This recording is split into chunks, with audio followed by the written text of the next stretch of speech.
नहीं, बिल्कुल मायने हैं। आप देखिए, पाकिस्तान के पास सैटेलाइट सर्विलेंस कैपेबिलिटी ना के बराबर है, ना के बराबर है। और जो थोड़ी 1% है वो भी piggy banking on the Chinese, जैसे हम बोलते हैं। पहली चीज। दूसरी चीज, पाकिस्तान पॉन है। पाकिस्तान एक पॉन है, एक मोहरा है बहुत छोटा सा। कभी पैसे के लिए अमेरिकन से इस्तेमाल होता है अफगानिस्तान में, कभी चाइना से पैसे लेके भारत के खिलाफ। पाकिस्तान का खुद का वजूद नहीं है। और तीसरी चीज, मुझे ऐसा लगता है कि चाइना ने पाकिस्तान को रेस का घोड़ा समझ के उसको पैसे लगा दिए और उसने बोला कि हम पैसे देते रहेंगे, हम हथियार देते रहेंगे, ये इंडिया से लड़ता रहेगा, ये बाप बाप चिल्ला गया। ये गौरव आर्या जो कह रहे हैं वो समझ लीजिए, पाकिस्तान चाइना का प्रॉक्सी है। असल में वो प्रॉक्सी सूटेबिलिटी के हिसाब से बनता रहता है। कभी वो अमेरिका का प्रॉक्सी बनता है, कभी चाइना का प्रॉक्सी बनता है। इन दिनों चाइना का प्रॉक्सी है और हिंदुस्तान ये समझता है कि कहां तक जाना है और किसके बाद आगे कदम बढ़ाना, वो हमारे लिए काउंटर प्रोडक्टिव है। जरा ये देखिए, पिटने के बाद पाकिस्तान का प्रोपेगेंडा वॉर चल रहा है। भारत पर हमले का झूठ फैला रहा है पाकिस्तान, झूठे वीडियो, झूठे तथ्य सर्कुलेट कर रहा है और ये शायद उसके यहां डोमेस्टिक ऑडियंस को सेटिस्फाई करने के लिए, वरना वो होने लगेगा, पाकिस्तान जिंदा भाग होने लगेगा। जिंदा भाग मुनीर, जिंदा भाग शहबाज, जिंदा भाग। और ऐसा जिंदा भाग ना होने लगे इसलिए इस प्रोपेगेंडा को वो जिंदाबाद कर रहा है। भारत सरकार ने अफवाह का पर्दाफाश किया है। अब जरा उस पर फिर से आ जाएं।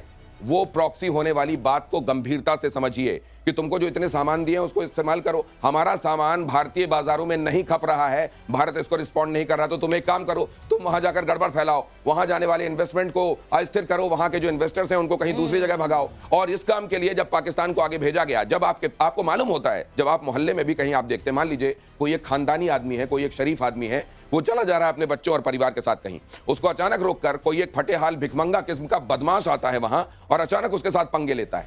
आपको उस बदमाश को सबक सिखाना पड़ता है, उसको लगाने पड़ते हैं 3-4, लेकिन फिर आपको यह भी मालूम होता है कि आप भिखारी, कंगाल और उसके लेवल के आदमी नहीं हो, तो आपको यह भी देखना पड़ता है कि कहां पर फिर अपनी फैमिली को लेकर आपको आगे बढ़ जाना है और भिखमंगे को उसके हाल पर छोड़ना है। अब ये भिखमंगे को यह भी बता दिया है कि अगली बार आओगे और ऐसी हरकत करोगे तो ऐसे पड़ेंगे, इससे ज्यादा पड़ेंगे सर। लेकिन एक बात मैं ये जानना चाह रहा हूं कि ये जो सुन जू वाला देश जो है, जो सामने आकर चीजें नहीं कर, देखिए जहां भी कॉन्टैक्ट लेस वॉर होगा वहां पर समस्याएं होंगी, जहां कॉन्टैक्ट वाला वॉर होगा, पाकिस्तान को पहले भी उसकी हैसियत दिखाई है, 65-71 में दिखाई, 99 में दिखाई है और अब तो दिखाई ही दी है। लेकिन ये जो प्रॉक्सी वाला खेल है, ये सामने तो दिखता नहीं है, जनता को, बाकी लोगों को एकदम से वैसे सामने समझ में नहीं आता। इसकी जरा वो निटी-ग्रिटीज हमारे दर्शकों को जरूर बता दिए जो उनको जानना चाहिए। देखिए, हम अगर इस पूरे के पूरे सिस्टम को एनालाइज कर देखेंगे तो आप ये जरूर पाएंगे कि इसके पीछे चाइना क्यों है। देखिए, हमारे सिर्फ बोल देने से तो नहीं काम चलेगा ना, उसका कोई रीजन होना चाहिए। चाइना क्लैरिटी से देख रहा है कि पहली बात, भारत अब रुक रहा किसी से। आप ये जो बात कह रहे हैं, इंडिया रुक नहीं रहा है। इसी पर ये खबर बता दूं, आप अपनी बात पूरी कीजिएगा। 7 मई को हुए ऑपरेशन पर बड़ा खुलासा है। मारे गए 5 आतंकियों के नाम का खुलासा। कंधार कांड का आरोपी यूसुफ भी मारा गया है। कंधार कांड का आरोपी यूसुफ मारा गया, मुंबई हमले का आरोपी जुंदाल भी मारा गया। तो इस बार तो वो हुआ है, आपने देखा है वहां पर जो मातम मनाया गया है। हालांकि वो मातम वहां की आर्मी तक मना रही थी और दुनिया को एक बार फिर पता चला है कि इनका आतंक का और वहां के लोगों का कैसा चोली दामन का संबंध है, आर्मी हो या वहां की सरकार। लेकिन एक बात जो महत्वपूर्ण कही जा रही है वो आगे बोलिए सर। वो बात ये है कि देखिए, जो इस सब के पीछे चाइना क्यों है। क्योंकि चाइना को दिख रहा है इकोनॉमिक ग्रोथ में इंडिया रुक रहा, अपने इंटरनेशनल रुतबे में इंडिया रुक रहा, यूएस के पॉइंट ऑफ व्यू से इंडिया की तरफ इंक्लाइंड है। क्वाड को ले ले तो वर्ल्ड की एक और जो पावर्स हैं वो इंडिया की तरफ इंक्लाइंड है। इवन जो उसका सो कॉल्ड दोस्त रशिया जो है वो इंडिया से रिलेशन तोड़ नहीं रहा। अब आप इंडिया को कैसे कंट्रोल करेंगे पाकिस्तान? नहीं सर, लेकिन एक बात बताइए, इंडिया को कंट्रोल करने के लिए अगर ये किया जा रहा है तो क्या इस ग्रैंड डिजाइन को समझने, हर एक चीज को समझने और उस पर एक्ट करने का एक जंक्चर होता है, एक टाइम होता है। हिंदुस्तान ने जिस जंक्चर में अभी जो कदम उठाया, was this the appropriate juncture? Gaurav Arya, मैं ये तो नहीं कह सकता एप्रोप्रिएट, क्योंकि अगर मुझसे पूछें दिल की बात तो मैं ये चाहता कि थोड़ा सा और एग्जैक्टली ये लड़ाई जो है कम से कम 10-15 दिन और खिंचती और 10-15 दिन प्रॉपर कील ठोक के।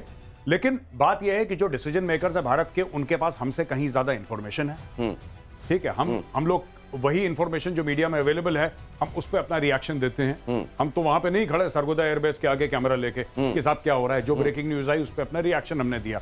लेकिन मैं चाहता एज अ सिटीजन की करीब 2 हफ्ते 15 दिन और आराम से लड़ाई चलती, उससे क्या होता कि पाकिस्तान को we would have been able to inflict permanent damage on Pakistan, जिससे पाकिस्तान फिर यू टर्न नहीं ले सकता था।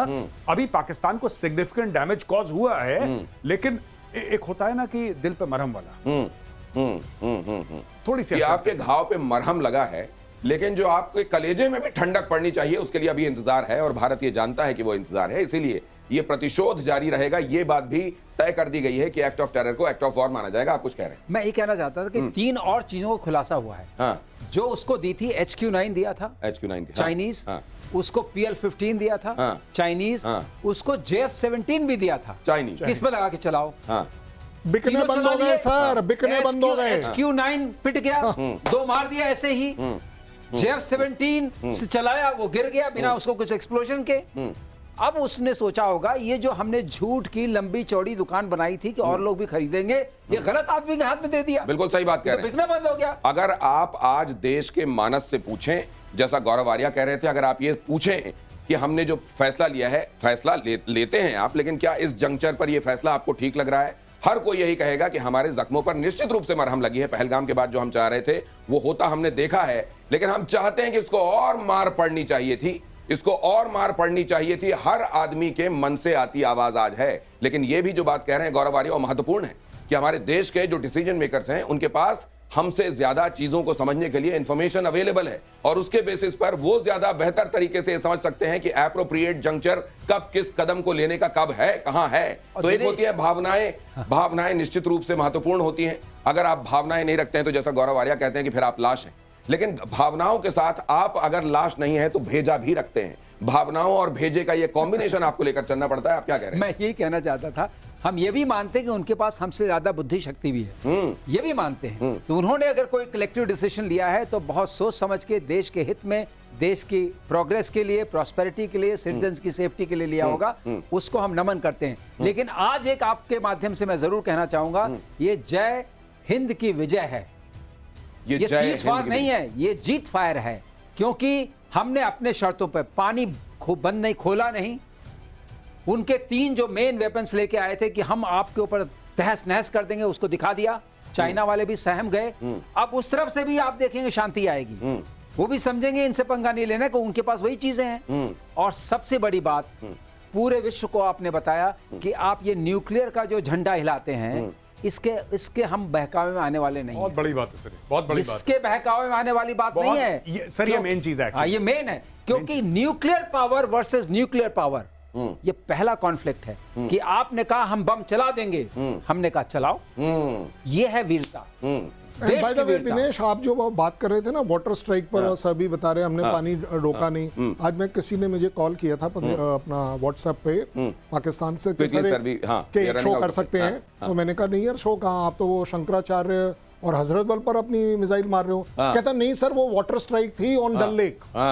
मैंने कहा यार ये क्या बोला तूने? सर ये भी बोला ये हमारे यहाँ ये चल रहा है सर, वाटर स्ट्राइक थी। नहीं, मसला ये भी है कि वो चलाते हैं दाएं तो जाती है बाएं। उनका हमारा प्रिसीजन क्या है ये भी उन्होंने जान लिया है, और उनकी हैसियत क्या है वो भी। असल में हैसियत का शब्द का इस्तेमाल तो होना चाहिए, जो इज्जतदार आदमी होता है उसकी औकात क्या है वो बहुत अच्छे से उसको बता दी गई है। और ये भी बता दिया गया है कि थप्पड़ ऐसे उठा हुआ है, फिलहाल हमने रोका है, लेकिन अगर फिर से वो हरकत की तो इस बार गाल भी साबुत नहीं बचेगा।